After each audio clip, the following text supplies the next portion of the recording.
Tonight's the night. Tonight's the night. Tonight's the night. Tonight's the night. Tonight's the night. It's been a long time.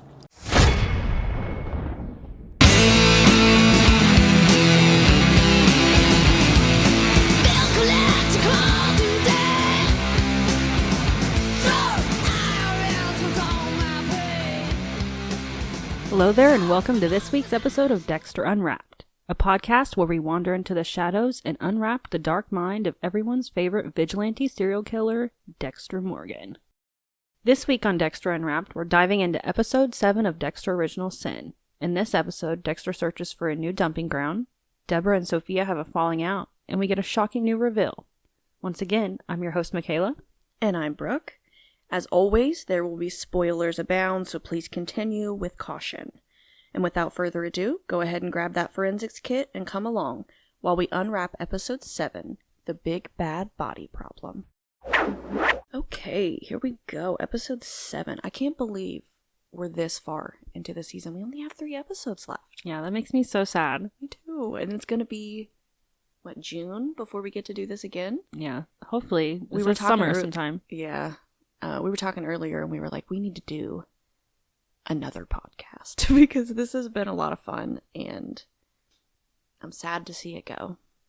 Anyway, we're not there yet, but at least we got Resurrection to come back to. Yes, and there's 8 seasons of the original show of Dexter. I mean, and New Blood that we haven't covered. So, and I've read in a couple articles that these aren't going to be limited series. See, I was wondering. Yeah.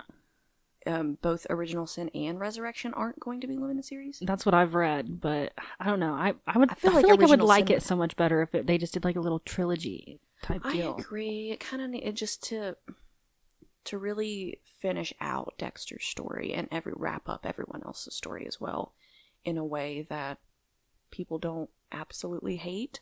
Which honestly, I didn't hate the original ending of Dexter that much. Yeah, the lumberjack. Yeah, I hated the New Blood ending more than I hated the original ending. Yeah, the New Blood ending came to grow on me, but I didn't necessarily hate how or what they did. It was just kind of like how it was done that I was just... Yeah, fuck Harrison. You are a Harrison hater till the day you die. And I can't stand him. I mean, at least you're consistent. Like, you consistently fucking hate that guy. Anyway, I guess we're gonna get started on episode 7, The Big Bad Body Problem. By the way, we've got some new followers here on Spotify, so welcome, and thank you so much for subscribing. So opening up episode 7 here, we start off right where episode 6 left off. There is no jump in time. It's exactly where it left off. And lo and behold, Michaela was right. Yeah, Dexter... What was I right about? Dexter flashes his badge and pretends he's there to work. That's exactly what you said last episode. And it's what he does. And he's so slick with it. No hesitation, no real he's just like, yeah, I'm here to work. And he drives in to the very crime scene that he created. I love how no one questions him either. Like, who called you? Yeah, how did you know that there was a dead body here in the swamp? I guess they're just assuming he heard through the grapevine, which is lucky for him. So now he's at this crime scene. He's got another body in his truck. He's stressing out the fucking audience per usual. And there was something I thought of when I saw the truck in this first scene. So, back in New Blood, he drives a 1994 F-150, a Ford F-150, a blue one. And this is like a Chevy. It's a different type of truck. Is it a GMC? But it looks similar. I'm wondering, did he buy that truck to sort of reminisce in a way? Because the trucks are similar. Yeah, that's a good idea. Yeah, I like that. Because the original series, do you ever see him drive a truck? No, he has a minivan. Fucking Taurus, the god-awful fucking Taurus. And then something else, I can't remember what he gets after that, but... Anyway, that was just something I noticed. And then also in this scene, he's, in his head, Michael's narration, he is considering his punishments that he could get. He's wondering if he's going to get life or the electric chair. He's even deciding his last meal. which is a porterhouse steak. And 2 milkshakes. Which, fuck, very similar, honestly. What would your last meal be? If you had one last meal? Probably a good old steak, yeah. I was like, mine would actually not be very different. I think I would definitely want a steak. I think I would want a really fucking good smash burger with some, like, Parmesan garlic french fries and a chocolate milkshake. Okay. Yeah. Go ahead and kill me after that. That's fine. I got what I wanted out of it. Anyway. Oh, yeah. And the porterhouse steak. Isn't that what him and Deb have, like, all the time in the original show? Is porterhouses and beer? I don't know if they're porterhouses, but... I feel like... Yeah, it's always steak and beer. Yeah. Like... I feel like it was mentioned a time or two that they are porterhouse steaks, but I digress. We're here at the swamp, and there's an arm. Tony Ferrer's. Good old Ferrero Rocher. His arm has floated to the top of the water and somehow been discovered.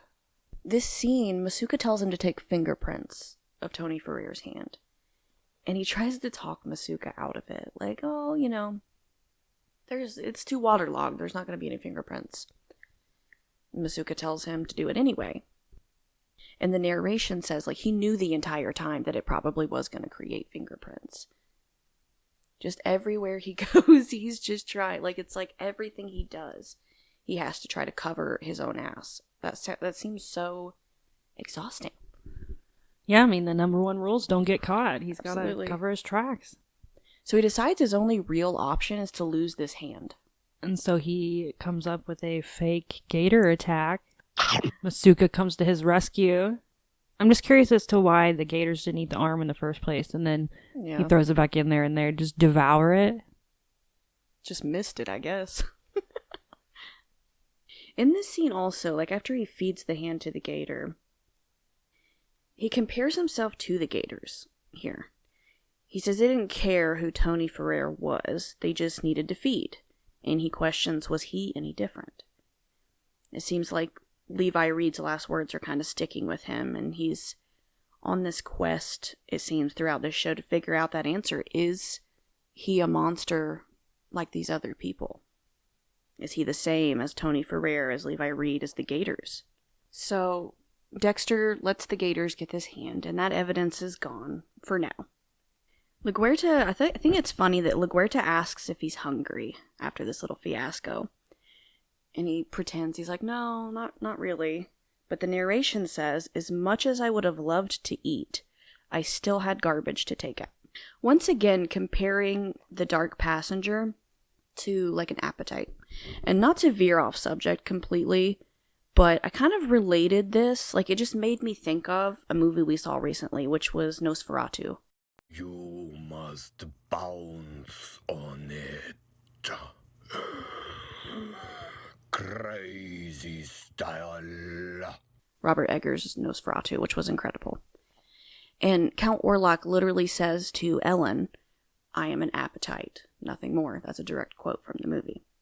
Oh, spoiler alert. Yeah, I probably should have put that before.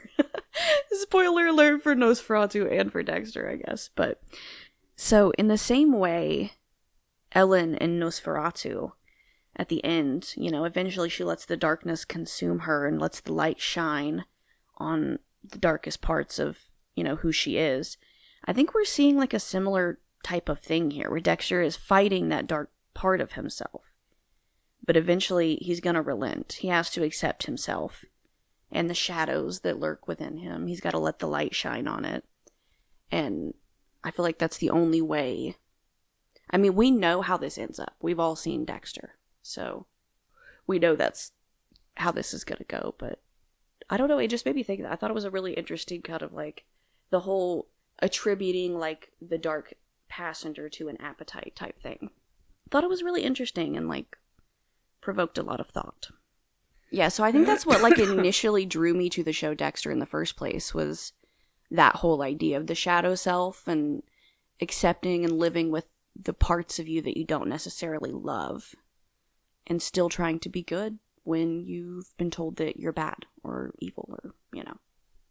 Fuck. Anyway. That's my fucking spiel. I promise I will not go on another one.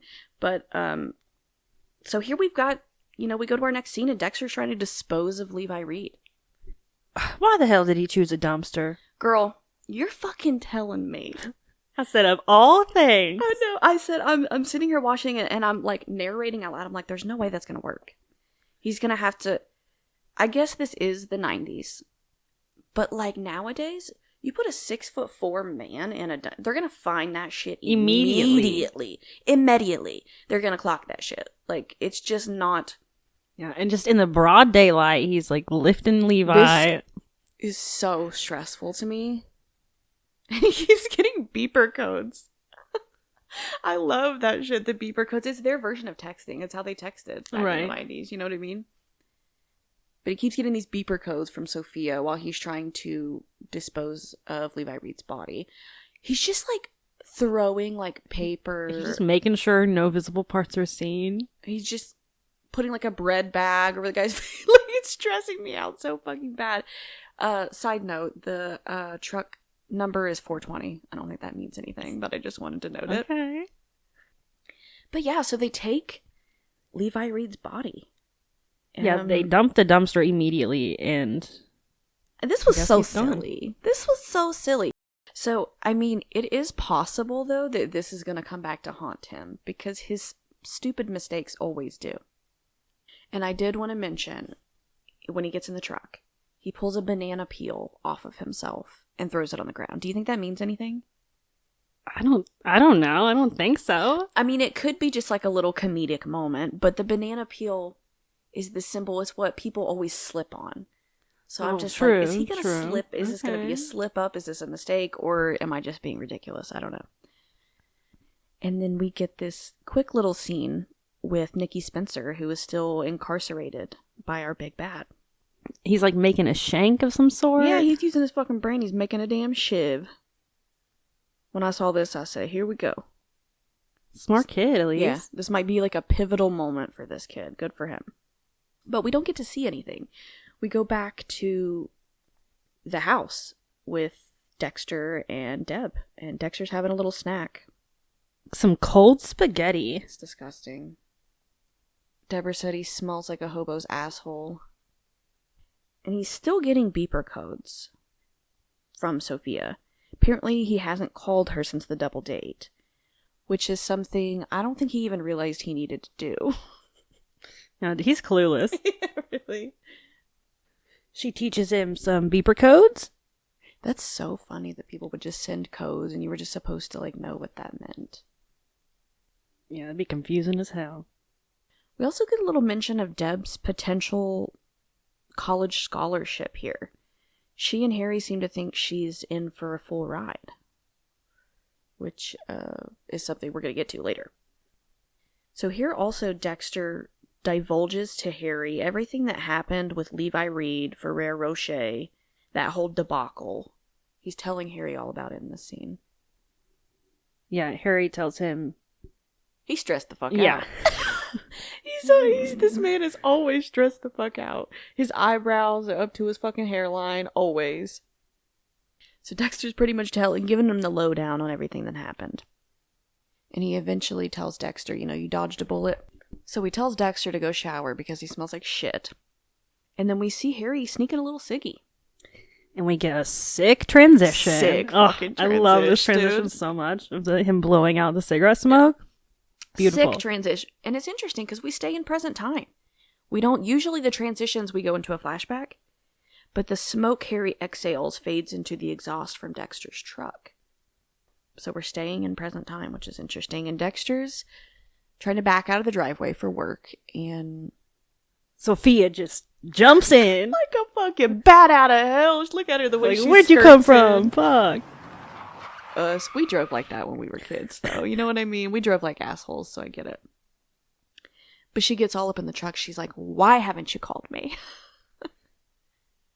I'm kind of a Sophia stan. I like her.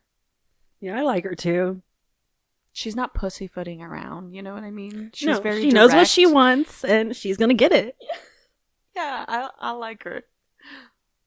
But during this conversation, in the truck, she finds a used condom wrapper, which Dexter most definitely drug in from the dumpster. But she doesn't know that, obviously.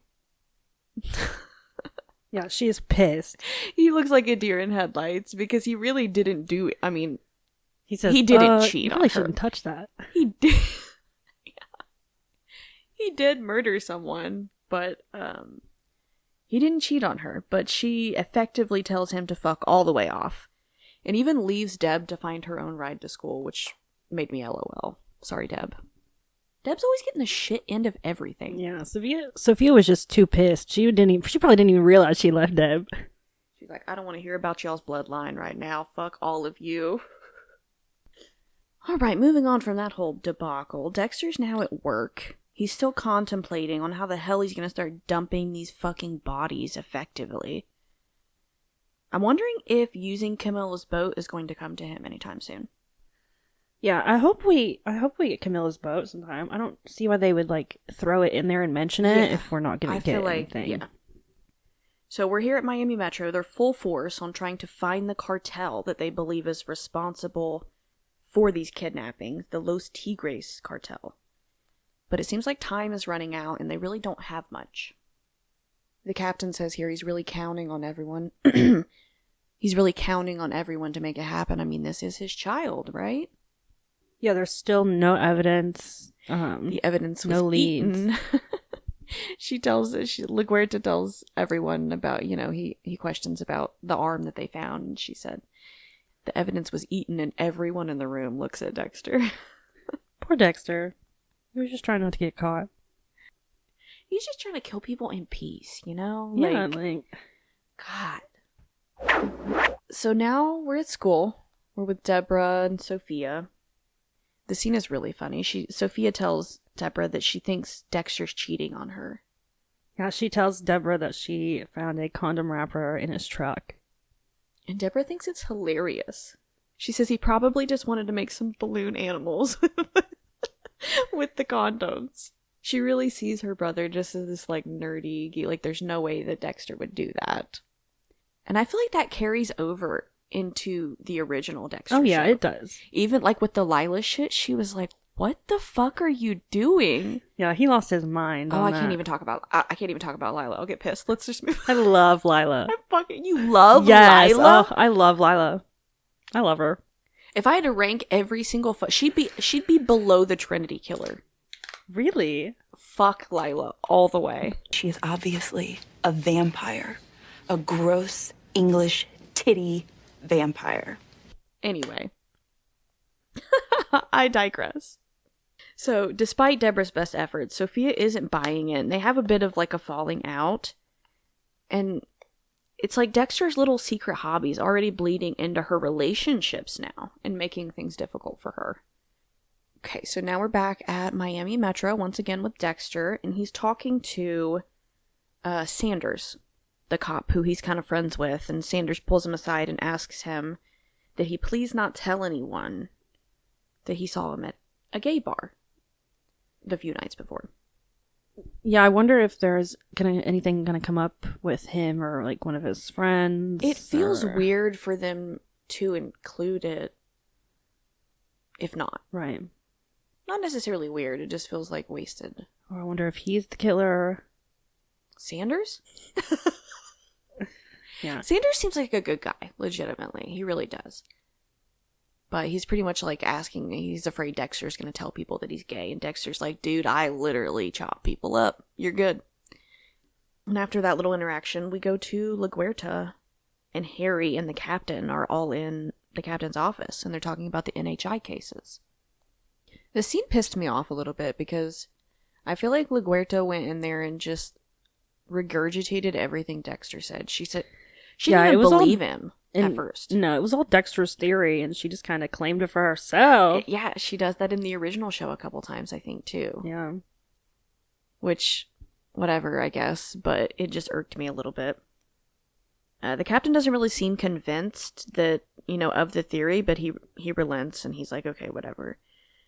And also on the topic of what we said last week about one of these killers potentially being Brian Moser, Dexter's brother, It would make a lot of sense if it was this killer, the NHI killer, because this killer's also figuring out his method, like right alongside Dexter.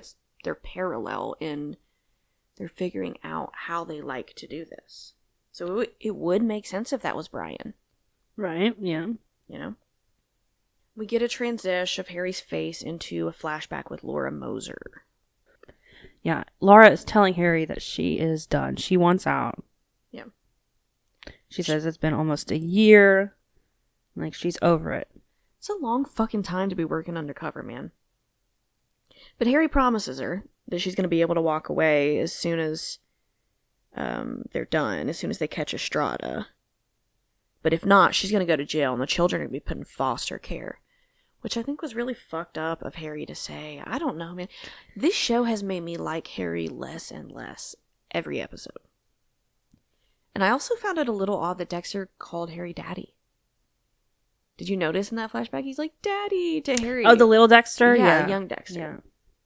Yeah. not 20-year-old Dexter. Can you imagine if he was like, Daddy? We would be like, what the fuck?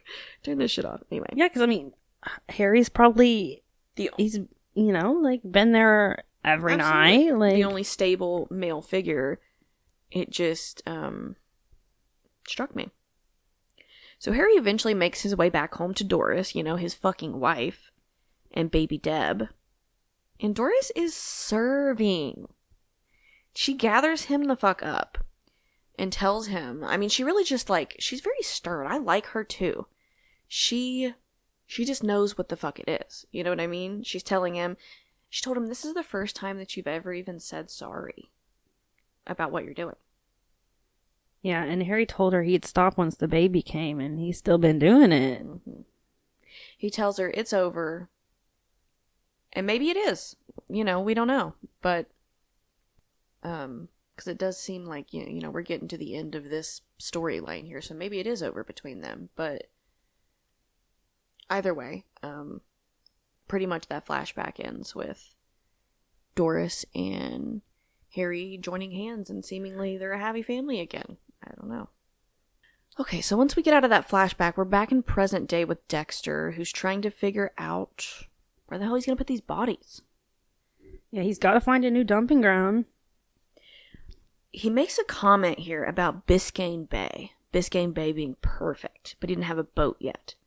In Biscayne Bay, if I went and looked at like a map of the coast of Miami, Biscayne Bay is the body of water that is between the coast and the Bay Harbor Islands. Okay. So we would have to imagine, it never really states in the original show where exactly they found his bodies the first time, but they call him the Bay Harbor Butcher. I'm assuming it's around the Bay Harbor Islands, which would be in Biscayne Bay. So that's where he ends up putting people. I just thought that was an interesting little little tidbit there that they included. And also, I looked up, I just like was Googling Biscayne Bay, and it's very shallow. The typical like depth of Biscayne Bay is 10 feet only. So it would make sense that he ends up using like this deep crevice that's out near the Bay Harbor Islands, rather than like just the actual bay area, you know. Yeah, because 10 feet is not deep. No, that is not deep enough. And on his way down to the records room, he runs into Batista. Doesn't really run into him, but he notices Batista looking at the picture of Tony Ferrer's arm. Yeah, and he says he knows that ring. It was Tony Ferrer's. Yeah. But Dexter, the little slippery snake that he is, he goes right into like fight mode. And he's like, he convinces Batista that he shouldn't be worrying about this case. Yeah, he says, we have other more important cases, so. He slides a picture of Nikki Spencer in front of it. He's just so, he's it's so funny to, you know, to see this from a younger Dexter, but pretty much convinces Batista that what Tony Ferrer got, I don't know if he convinces him, because Batista's like, that's not real justice, but he tries to tell Batista justice has been served. I mean, if this Tony Ferrer guy's dead, whatever, because he killed a bunch of people, you know? He's very calculated and slick already. He's trying to use other people's very human emotions for his own personal gain. So we go into this next scene, and we're with Nikki Spencer. And the kidnapper is cutting off his finger. Shit, man. So he brings him his Sunny Smiles, and Nikki's like, I'm not gonna eat that motherfucker. This kid has some oomph to him. The abductor comes into the cell, and Nikki shoves the shiv into the guy's arm. So now, we're looking for somebody with an injury, right? Yeah. Nikki's a smart kid, so he's saying, I ain't dying in here. Mm-mm. But, you know, the assailant's bigger than him. He whips him around like a fucking rag doll, shoves him to the ground, and Nikki's shouting, my father's a cop and he'll... But he doesn't even get to finish his sentence. The abductor removes his pinky finger with the pruning shears. Unfortunate, man. That kid's got some oomph, though. I think he's gonna be alright. Yeah. I think he's gonna survive. Yeah. I do too. Okay, so moving on. We are back with Harry and LaGuerta. They're going to pick up a vehicle that may have been connected to one of their cases. Yeah, they get there and they realize that the car was just sold to a teenager. Yeah. They knock on their door, and this guy's pissed, like, obviously. They're like, yeah, hey, we're actually going to need that car you just bought. We're going to have to impound it. And they take the keys from these people. I do think this scene kind of shows how LaGuerta's better at talking with people, especially people of color. Because as soon as Harry, like, tries to take control of the situation and, like, takes a step towards him, the guy's like, yeah, we're done. And shuts the door in his face. I'm interested to see where that whole thing is going to go, Harry and LaGuerta. But anyway, that was short and sweet, and now we're back to old Dexter Trim, who's researching different serial killers in order to try to find a good way of disposal. Yeah, I love this scene. Did you like it? I was going to ask you what you thought of it. I thought it might have been a little bit too whimsical for you, and maybe you wouldn't like it. Yeah, I loved it. I liked it too. I thought it was really, like, quirky and goofy, which is something the show Dexter has always been good at, I think, is intermingling moments of, like, comedic and theatrical elements in a good way. Right. So he sees these different serial killers. Which ones does he see here? Ed Gein. The son of Sam Killer, I think, is who the second one is. And also John Wayne Gacy, who is fucking terrifying. Yeah. When I think of the scariest serial killer, I always think of John Wayne Gacy. He terrifies me. Yeah, Dexter is doing this research to see where they disposed of their bodies. So he's trying to... Yeah, he's trying to figure out insight there. Yeah. He's like, wonder if these guys have any good ideas. And of course they don't. None of these methods really vibe with Dexter, so he's back to square one.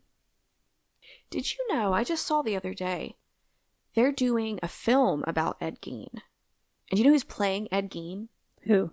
Fucking Jax Teller. From Sons of Anarchy. Did you never watch Sons of Anarchy? No. Really? I thought you were into it. No. Oh, maybe it was your mom. Was your mom super into it? Yeah, she was in a motorcycle club. Duh. Oh, that is so funny. Michaela had a motorcycle name and everything. We won't say what it is on here. But yeah, I thought that was really cool. They're going to turn, I think Charlie Hunnam is his name. Okay. He's going to be Ed Gein. All right. So I'm excited to see that. Okay, so this next scene, we're back at school with Deborah. She's at volleyball practice. We get a song called Shove by L7, which came out in 1990. And I looked up the lyrics to this song. It kind of reminded me of Break Stuff by Limp Bizkit. Like a really simple Break Stuff by Limp Bizkit. It's all about just being done with people's shit and just being ready to kick somebody's ass. All right. Which is fitting for the scene. Yeah, I love how sassy Deb gets here. Yeah. She figures out in this scene Miss Sophia has snitched on her about what they did to Tiffany's car. Sophia's obviously upset about Dexter, and so in return, she ratted out his sister. Girl, I like Sophia, but snitches get stitches. Yeah, that was just not... That's crazy. That's not cool. Tiffany, her little ass, pops off at the mouth, and Deborah hits her with a good old-fashioned knuckle sandwich. Hits are good, too. Yeah, like there's like instant blood. Rocked her shit. I was like, ooh. And then Deborah's inevitably called into the office. Is this going to ruin her chances at a scholarship? Is what I thought. I'm like, all of this because Dexter got a fucking condom wrapper stuck on his foot. Yeah, I feel like a punch to the face is going to do something. Yeah. I don't think she's going to get out of that scot-free. Once again, Dexter just fucking shit up. Accidentally. Yeah. Okay, so now we get over to Miami Metro, where Dexter's talking to a group of cops, including Masuka and Sanders. They're having a conversation about dumping bodies. Yeah, Dexter asks, hypothetically, what would be the best place to dump a body? I mean hypothetically. Masuka says if it's a hot girl taxidermy. Yeah, Masuka! Lock that man up. Somebody get him a pocket pussy or a sex doll or something. Like, calm down. Taxidermy. Good lord. And another cop says invite Hannibal Lecter to dinner, which was okay. And Sanders says bury them in the foundation of a building. I was like, all of these cops just... And none of them even had to think about it. They were just like, yeah, I would do this. Which was interesting. Is that something that happens in the original show? What? Someone being buried in the foundation of a building? Does Trinity do that? Yeah, Trinity buries the kids in the cement of the four walls builds that he does. I wonder if that was some type of like not hint, but like callback towards that or something. And Harry walks in. He's like, what are you guys talking about? They're like, oh, just, how to dump a dead body. And Harry gives him this look like, what the actual fuck? Why are you talking? Why are you talking about that at work? And Dexter is still getting beeper codes from Sophia. And he lets Masuka send her something. Masuka... Yeah, we don't know. We don't know what it is. But he sends her something, which I'm sure was a mistake. And they're kind of like laughing about it when in walks Bobby with a box that presumably contains Nikki Spencer's finger. Yeah, he hands it over to Tanya, and she calls Dexter and Masuka into her office. Dexter is once again fuming about this kid being tortured. And he says he really needs to get this guy on his table. Ooh, and I can't wait. I know, it's gonna be so fucking good. Oh my god. So, they do surmise that the finger was severed the same way. And Dexter finds a small drop of blood that is on the outside of this box, which Dexter thinks could be the killer's blood. Yeah, we see him creating a blood slide here, Ooh, which I like. We sure fucking do. I'm wondering when, he's creates the blood slide with the killer's blood.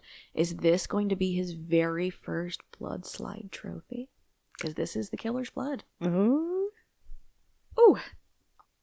So, after they take a look at this finger, Tanya walks in and tells the captain that the finger is his son's finger.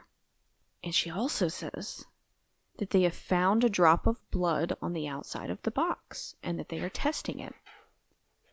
And I'm just going to say, as soon as she said that, and he looks up at the camera the way he did, I knew. I knew right at that moment. Did you? Yeah, I said, holy fuck, Michaela was right. It was you that said that, right? I did, yeah. I was like, holy fuck, it's him. Just the look in his face, like, I know I shat on Patrick Dempsey's acting a couple times, but in these last few episodes, he's been pretty good.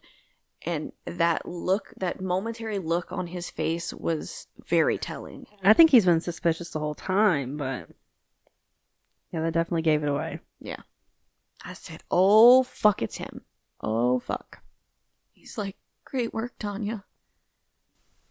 But inside, he's like, God fucking damn it, fuck these people. So what do you think this motive is? Why is he doing this? I don't know. I don't know if he's I'm pissed at, like, on that. Is he just pissed at his ex-wife? But then why? I have a small theory, but I'm not going to talk about it yet. I'm going to talk about it in a few. If I don't talk about it, remind me. But I do have, not necessarily a theory, but I had an idea. But I don't really know why he would be doing this. It's weird. Yeah, very, very odd. Okay, so after that, we get this small scene between LaGuerta and Harry. And they are about to take off to Tampa to pick up a suspect. And we transition into a flashback. And this flashback is Laura only. There's no Harry. Yeah, this flashback we get Estrada's team. This would be so scary. Like making her get into a car. Yeah, they just pull up. They're like, sit your shit down and come on. And I thought this was it. Especially when that shot of the groceries sitting there. I was like, she's done for. This is it. She's being picked up by his guys. And they take her to Estrada's very nice home.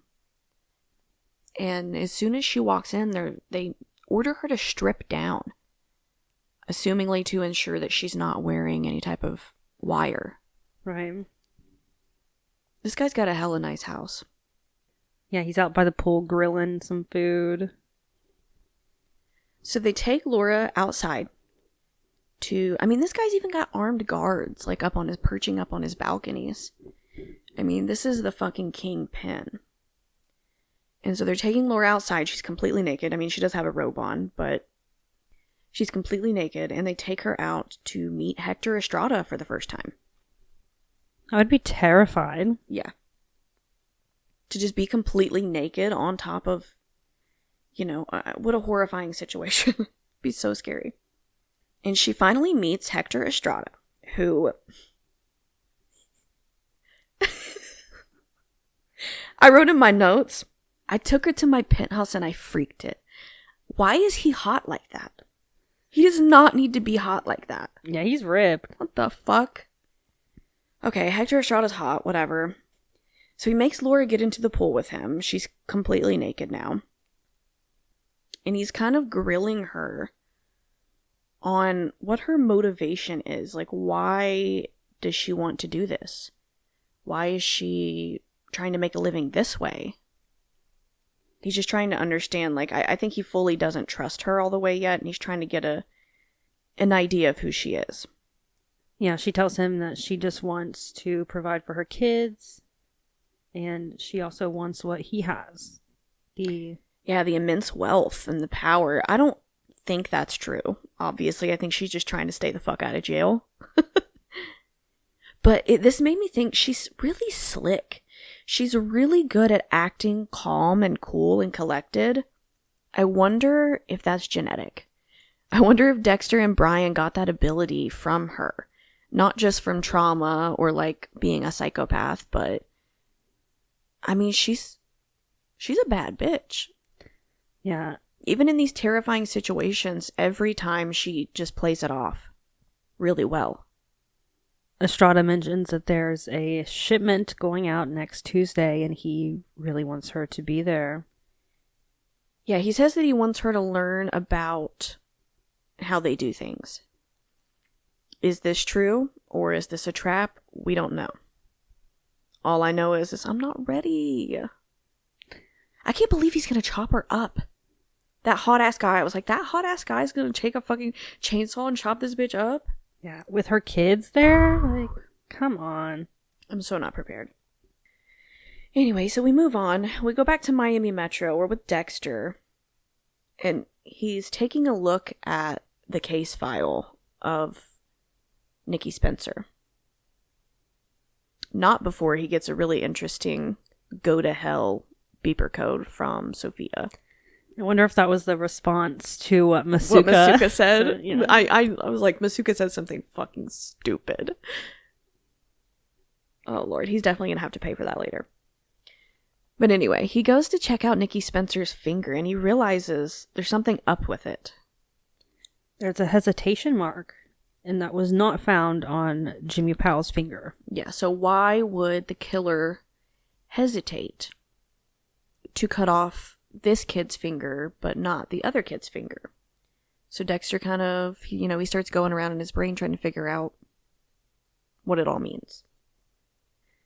But before that, we cut to Harry, who arrives back at home, and Deborah's there. Yeah, Deborah is home early from practice, and he asks her what's up. She tells him she got kicked off the team and suspended from school because she punched Tiffany in the face. Golly, man. I mean, I approve of the punch. Yeah, Tiffany deserved that. Yeah. It totally sucks that she's lost her scholarship, most likely. She's suspended from school. She's kicked off the team. There's no way she's going to get this scholarship now. Which is probably why she ends up at Miami Metro, I would assume. I feel bad for her, but like, that was queen behavior. She rocked that bitch. And here, she kind of tells Harry, she sticks it to him. Yeah, she says, I'm going to Geo's, don't wait up. She's telling him he has no real power over her. She's tired of being set aside by Harry and Dexter, and now she just wants to do her. She wants to do whatever the hell she wants to do. And she leaves Harry inside just kind of being like, what the fuck just happened? And then she walks out the door to tell Dexter all about it, citing that Tiffany was being a fucking colostomy bag. Dude, she's got the sickest burns. Yeah, I love them. She got some sick fucking burns. She really does. And I like here Dexter's like, well, next time don't get caught. Yeah. Number one rule. And then she gets picked up by sketchy McGee, Geo. How does Geo fit into all of this, you think? He has to in some way, right? Yeah, I was thinking maybe he was a part of, like, the kidnappings, like, in the cartel, but now I don't know. Yeah, I don't know. Maybe he's just... I thought so too, but... Okay, so now we're at our ending scene here, and Dexter shows up to work, and he finds Captain Spencer already at his desk, which is odd. Yeah, what is the captain doing? He's looking at the blood results. And it's not, I mean, I guess it's not that odd. It is his child. And but the captain's like, immediately he's like, it's unfortunate that your theory wasn't right because the blood type was the same. Yeah, and Dexter mentions that 34% of people have A positive. Yeah, he's like, actually, he could just have the same blood type as Nikki. And he's telling Captain Spencer all about it. The hesitation marks. But then, holy fuck, it all clicks like the biggest fucking light bulb going off in his head. Yeah, Dexter realizes that he is injured. On his hand. He's injured. The killer has the same blood type. And there's hesitation marks on the finger. Is Captain Spencer the big bad? Is he the fucking murderer? Surprise, motherfucker. What a twist. Yeah, he also says it's very offhanded, but he says he's not been sleeping well. Well, no. I mean, how does he have time to go to work and harass his child and like... Of course you're not fucking sleeping well. You shouldn't sleep well for the rest of your life. I don't know. This is just... I can't figure out why this guy's doing this. And we get the tiniest bit of the blood theme here. It's very, short and, not very pronounced, but we do get it when Dexter's, pulling it all together. We see him look at the blood slide one more time. Such a good shot. Dexter holding the blood slide, looking into it at the end there. Such a good shot.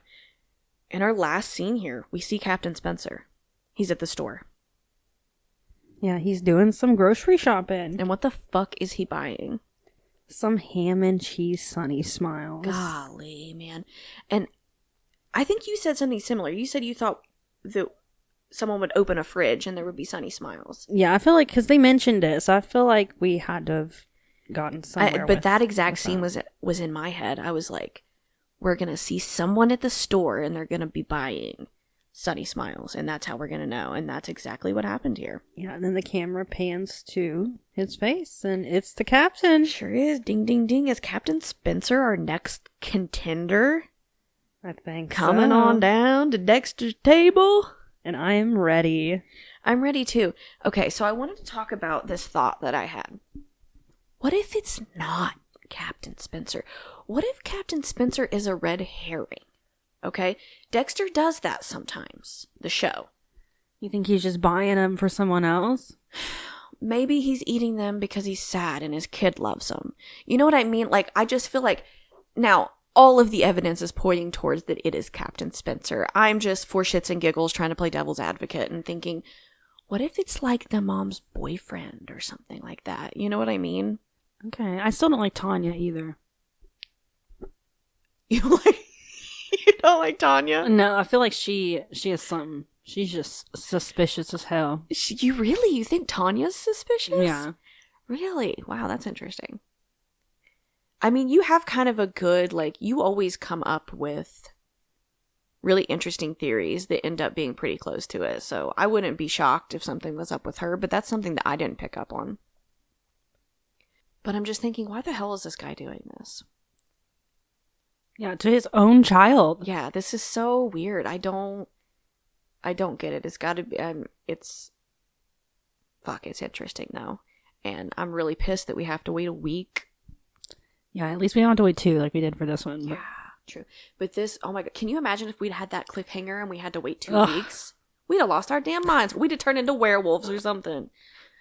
Fucking claws start shooting out of our fingers. We would not. Yeah, I was itching to talk about this episode as soon as it ended. Me too. I was rubbing my hands together and shit. I was like, oh, I can't wait to talk about this one. This has been this was my favorite episode so far. All right. Let's do our rating. We're gonna rate this episode a 1 through 10. What would you rate it? I give it an 8.5. 8.5. I give it a solid 9. 9 for sure. I think that's the highest I've rated any of them. I really liked this episode. I liked the twist. There were so many things about it that I really enjoyed. Yeah, very good episode. We have 3 more left. I can't believe it. I'm excited to see how they're going to wrap all this up.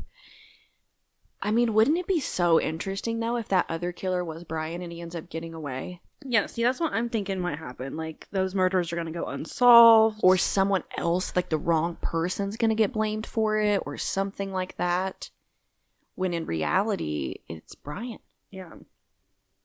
But who knows? I mean, the Brian stuff could have just been put in there as little Easter eggs for big fans to be like, oh shit, it's Brian. It's Bitey. I think it would be cool, though, if it was, though, because why are they spending so much time on all these murders if it's just some Joe Schmo, Like, right. No, it has to be, yeah. There has to be some type of connection there, right. I would think. Well, do you have any more theories? Do you think anything's going to come back to bite Dexter in the ass? I feel like Levi Reed's body might. The way he just put it in the dumpster like that.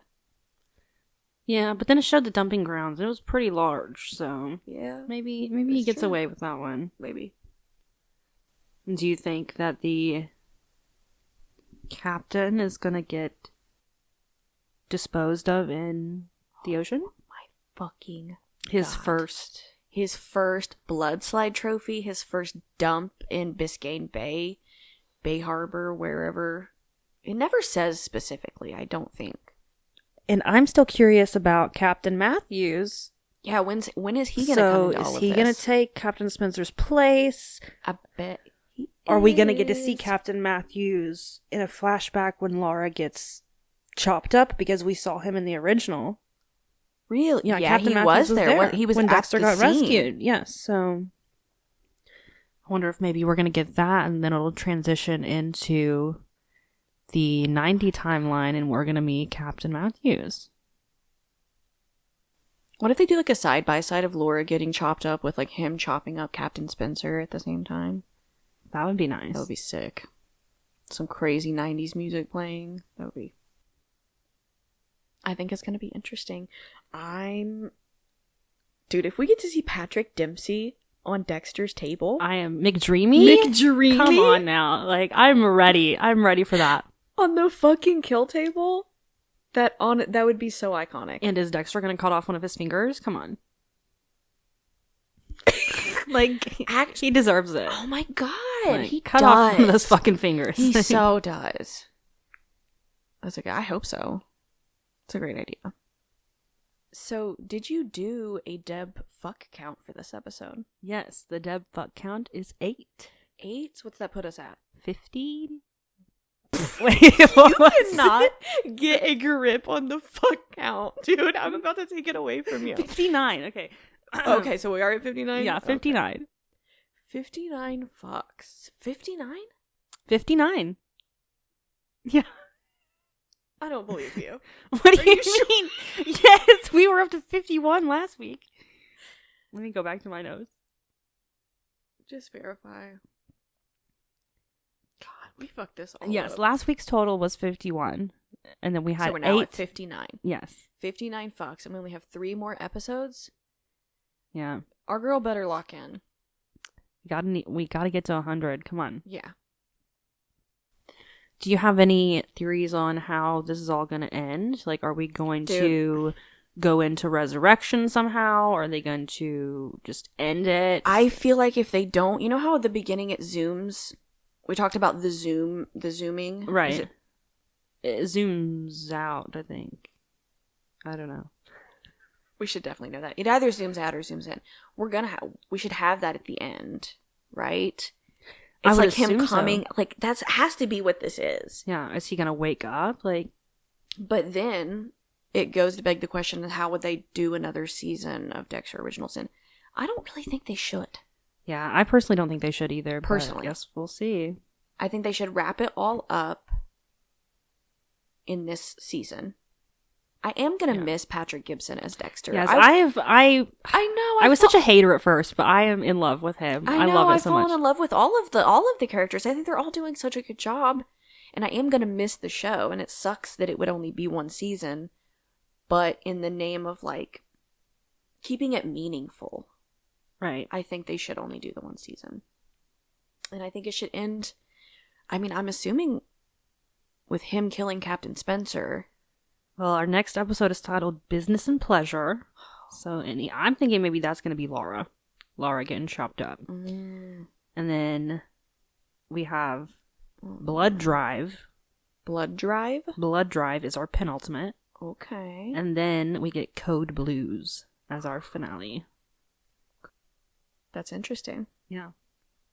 I hadn't looked at the names. I definitely should have, but weren't they originally going to name the last episode something different? Was that this show? Yeah, I'm pretty sure they changed it, like, right before the show premiered. Yeah, I just looked it up. So it was originally going to be titled Born This Way. But now they've changed it to Code Blues. I wonder why they changed it. I don't know. Very interesting. Born This Way made me think of Born Free, which was a whole thing from season 1 from Biney and Dexter. Right. So I don't know. It's interesting though. And that episode, our finale episode is gonna air on Valentine's Day. And Yellow Jackets season 3 is premiering on Valentine's Day, Yes, correct? right after. Oh yeah, thank God. Man, I have something to look forward to. Yes, I'm very excited about Yellow Jackets. Me I am too. such a huge fan.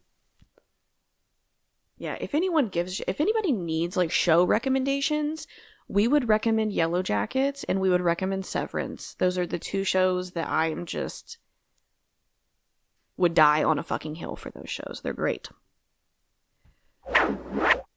All right, and I think that does it for this week's episode of Dexter Unwrapped.